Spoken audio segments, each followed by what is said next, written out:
وہ یہ ہے یا الذین آمنوا، اے ایمان والو، ان جاءکم فاسق، اگر کوئی فاسق تمہارے پاس کوئی خبر لے کر آئے، بیگانہ کوئی بھی خبر لے آئے،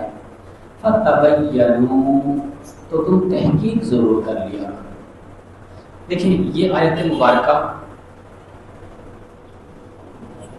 ایسی ہے، سورہ حجرات کی آیت نمبر 6 ہے، اس پر اگر مسلمان عمل کر لیں کوئی بھی دھوکہ نہیں کھائے گا، کوئی بھی غلط راستے پر نہیں چلے گا، کوئی بدگمانی نہیں ہوگی، کوئی بھی غلط فیصلہ نہیں ہو سکے گا،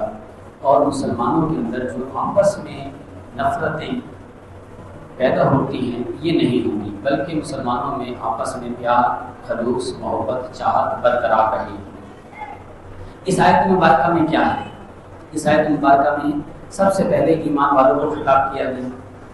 دوسرے نمبر پر کہ کوئی تمہارے پاس خبر لے کر آئے تو تمہیں کیا کرنا ہے، تیسرے نمبر پر کہ فاسق کون ہوتا ہے، فاسق کسے کہتے ہیں، فاسق کی تعریف کیا ہے، اور چوتھے نمبر پر یہ ہے کہ تحقیق کیا کرو، ریسرچ کیا کرو، بات کی حقیقت تک پہنچا کرو، صرف اپنے گمان پر بھروسہ نہ کیا۔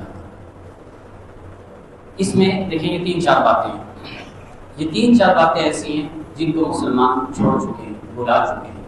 جس کی وجہ سے گھر گھر میں جھگڑا ہو جاتا ہے، بعض کا ساس بہو کا جھگڑا ہوتا ہے، رشتہ داروں کا جھگڑا ہو جاتا ہے، آپس میں بھابھی نندوں کا جھگڑا ہو جاتا ہے، نہ جانے کون کون سے جھگڑے جنم لے لیتے ہیں، اور سارے جھگڑے اسی وجہ سے ہوتے ہیں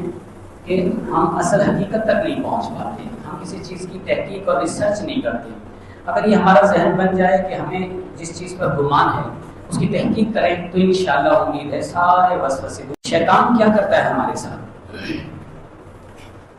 15واں پارہ سورہ بنی اسرائیل 6 رکوع میں اللہ تبارک و تعالیٰ نے فرمایا کہ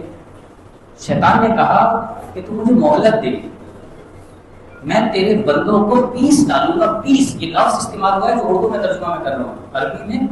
اردو میں یہ استعمال ہو پیس ڈالوں گا، عربی لفظ کا ترجمہ تخیل پیس ڈالوں گا۔ اور دیکھیں شیطان ہمیں ہر طرح سے پیستا ہے، بدگمانی کے ذریعے، تہمتوں کے ذریعے، الزام تراشی کے ذریعے، ایک دوسرے کی مخالفت کے ذریعے، ایک دوسرے سے لڑائی جھگڑے کے ذریعے۔ مسلمانوں کی پیار اور محبت، الفت، چاہت بالکل ایسے ناپید نظر آتی ہے۔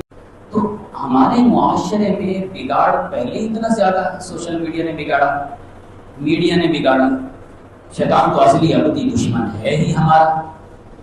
کیا چیز ہے جس نے ہمیں بگاڑا اور پریشان نہ کیا؟ تو ہر چیز میں ہم پسے ہوئے تو ہیں، شیطان نے ہمیں واقعی پیس تو ڈالا ہے۔